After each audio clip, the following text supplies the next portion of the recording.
Ratna direct பண்ணுற அளவுக்கு அந்த அவன் டைரக்ட் பண்ணுற படத்தை ப்ரொடியூஸ் பண்ணுற அளவுக்கு இன்னைக்கு ஒரு இடம் கொடுத்ததுக்கு முதல்ல மக்களுக்கு பெரிய நன்றி. அது வந்து இந்த ப்ரொடக்ஷன் ஹவுஸ் ஆரம்பித்ததுக்கு காரணமே அதுதான். நம்ம வளரும்போது முடிஞ்ச அளவுக்கு கூட இருக்கிறவங்களையும் எவ்வளோ முடியுதோ கூட்டிகிட்டு போயிடலான்னு. ஏன்னா அது அந்த சான்ஸ் இருக்கும்போதே பண்ணிடணும், இல்லைன்னா கஷ்டம். ஏன்னா இதுக்கும் இன்ஸ்பிரேஷன் கமல் சார் தான். சினிமாவில் சம்பாதிச்சதை சினிமாலேயே போடணுங்கிறது ஒரு மிகப்பெரிய பாடம் அவர்கிட்ட இருந்து கற்றுக்கிட்டது.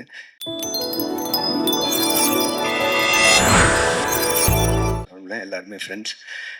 நேற்றுக்கு மதியம் தான் எல்லோரும் கால் பண்ணேன். ஒரு ஷார்ட் நோட்டீஸ் தான் இருந்தது. பட் ஆனால் இன்றைக்கி எல்லோரும் வேலையும் விட்டுட்டு வந்ததுக்கு உண்மையிலேயே மிகப்பெரிய நன்றி. கண்ணன் சார் தேங்க்யூ, வரமாட்டீங்க முன்னாடி. Raja sir thank you, thanks for coming. 29 G ஸ்குவாடும் ஸ்டோன் பெஞ்சும் சேர்ந்து தயாரிக்கிற படம். என் ப்ரொடக்ஷன்லேருந்து ஃபர்ஸ்ட் படம். இதுக்கு முன்னாடி ஃபைட் கிளப்னு ஒரு படமும் மைக்கேல்னு ஒரு படமும் ப்ரெசென்ட் பண்ணியிருந்தோம். அதுவும் ஃப்ரெண்ட்ஸ்க்காக தான், சந்தீப்காகவும் உரியடி விஜய்க்காகவும். அதே மாதிரி இந்த படம் ப்ரொடியூஸ் பண்ணுறதுக்கு ஒரு முதலும் ரொம்ப முக்கியமான காரணமும் ரத்னா தான். ரத்னா வந்து ஒரு ரைட்டரை தாண்டி, ஃப்ரெண்டை தாண்டி ரொம்ப நாளாக ஒரு சக போட்டியாளனாகவே இருந்திருக்கான். 2012-13 அந்த டைமில் இந்த ஃபஸ்ட்டு படம் பண்ணுற முயற்சிக்காக சுற்றிட்டு இருக்கும்போது கார்த்திக் யோகி சொன்ன மாதிரி இப்போ இருக்க எல்லா டைரக்டர்ஸும் அப்போது ஒன்றா தான் இருந்தோம். பட் அவங்களுக்கெல்லாம் 4 இயக்குனர் இருந்தாங்க. இப்போ நான் ரத்னாலாம் வந்து ஷார்ட் ஃபிலிம்ஸ் பண்ணிட்டு லிட்ரலி தெருவாக சுற்றிருக்கோம். எந்த தேட்டரில் ஸ்க்ரீனிங் கிடைக்கும், எப்போ ப்ரொடியூசர்ஸ் எல்லாம் ஃப்ரீயாக இருப்பாங்க, ஆர்கேவியா, ஏவிஎம்மா, பிரசாதா, ஏன்னா ஏதோ ஒரு ஸ்க்ரீனிங்கில் அந்த படத்தை போட்டு காமிச்சு ஏதாவது ப்ரொடியூசர் பார்த்து வாய்ப்பு கொடுத்துட மாட்டுறாரா அப்படின்னு. அந்த டைம் தான் 2012 பீட்சா ரிலீஸ் ஆச்சுன்னு நினைக்கிறேன். அது வந்து ஒரு பெரிய டோரை ஓப்பன் பண்ணி வச்சுது எங்களுக்கு, எங்களோட ட்ரீம்ஸ்க்கெல்லாம்.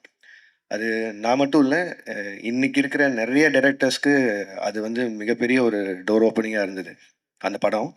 அண்ட் அந்த படத்துக்கு அடுத்து அவர் கார்த்திக் சுப்ராஜ் சார் பண்ண அவர் ஸ்டார்ட் பண்ண அந்த ப்ரொடக்ஷன் ஹவுஸ் ஆகட்டும், அந்த பெஞ்ச் டாக்கீஸ்னு ஒரு விஷயமாகட்டும், அதில் அப்போது ஸ்டாண்டர்ட்ல இருந்து ஒரு ஷார்ட் ஃபிலிம்ஸ் எல்லாத்தையும் ஒரு ஆந்தாலஜி மாதிரி ஃபார்மேட்டில் பண்ணி ரிலீஸ் பண்ணதாகட்டும், அப்படி தான் ரத்னாவோட மது ஃபஸ்ட் சீரீஸ் ரிலீஸ் ஆச்சு. அண்ட் என்னோட களம் வந்து அவியல்ன்ற ஒரு சீரீஸில் செகண்ட் ரிலீஸ் ஆச்சு. கார்த்திக் சார் அண்ட் அவன் மட்டும் இன்ட்ரோ பண்ணல. டெக்னிக்கலாக பார்த்தா எனக்கும் அதான் ஃபஸ்ட் ஃபீச்சர் ஃபிலிம். நீங்கள் தான் இன்ட்ரோ பண்ணி நினைக்கிறேன். ஸோ அன்னைக்கு வந்து எங்களுக்கு அடைக்கலம் ஆதரவு எல்லாம் கொடுத்த ஒரு கம்பெனி வந்து ஸ்டோன் பெஞ்சாக தான் இருந்திருக்கு. அதுக்கப்புறம் லேட்டராக ஃபர்ஸ்ட் ஃபிலிம் வந்து மது வந்து அவங்க பெஞ்ச் டாக்கீஸில் ரிலீஸ் பண்ணதை தாண்டி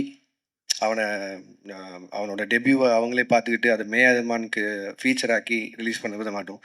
ஸோ அது அப்போலேருந்து இப்போ வரைக்கும் இதில் ரொம்ப சந்தோஷமாக இருக்கிறது, எல்லாருமே யுனைட்டடாக இருக்கும். எல்லாருக்குமே என்ன பண்ணுறோன்னு தெரியுது. ஒருத்தருக்கு ஒருத்தர் ரொம்ப ஆறுதலாக இருந்திருக்கும் இந்த ஃபீல்டில்.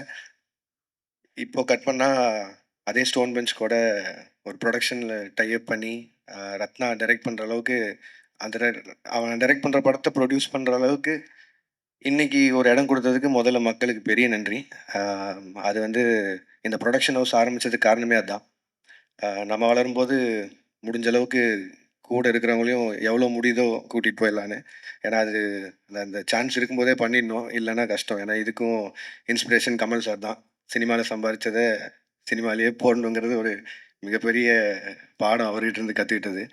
ஸோ இந்த படம் மட்டும் இல்லை, இன்னும் அடுத்தடுத்து ப்ரொடக்ஷனில் வரப்போகிற நிறைய படங்கள் வந்து எல்லாமே புது புது டேலண்ட்ஸாகவும் இருக்க போகிறாங்க. நிறைய ஃப்ரெண்ட்ஸ் அசோசியேட்டடாக இருந்தவங்களும் இருக்க போகிறாங்க. அதுக்கு 29 ஒரு புள்ளையார் சொல்லியாக இருக்கும்னு நினைக்கிறேன்.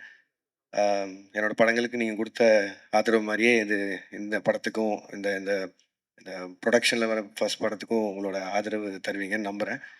அண்ட் இந்த படத்தோட கதை கேட்காததோ இல்லை எதுவும் பார்க்காதோ வந்து ஒரு அது எப்படி சொல்கிறது, ஒரு ரொம்ப வாண்டடாக வேணும்னு பண்ணதில்ல.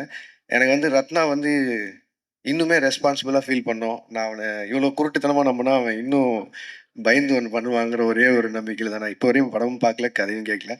இப்போவும் சொன்னேன், பட் ஆனால் நான் தேட்டரில் எல்லாரும் கூடயும் பார்த்துக்கிறேன்னு சொல்லிட்டேன். ஸோ நானும் உங்களை மாதிரியே இந்த படத்தை பார்க்குறதுக்கு ஆவலாக இருக்கேன். And entire cast and crew and மெயினாக producers Karthi Subraj sir, Karthikeyan Santhanam sir, Ratna எல்லாருக்கும் வாழ்த்துக்கள். அண்ட் விது, பிரீத்தி, ஷான், மாதேஷ், மகேந்திரன் எல்லாருக்கும் வாழ்த்துக்கள்.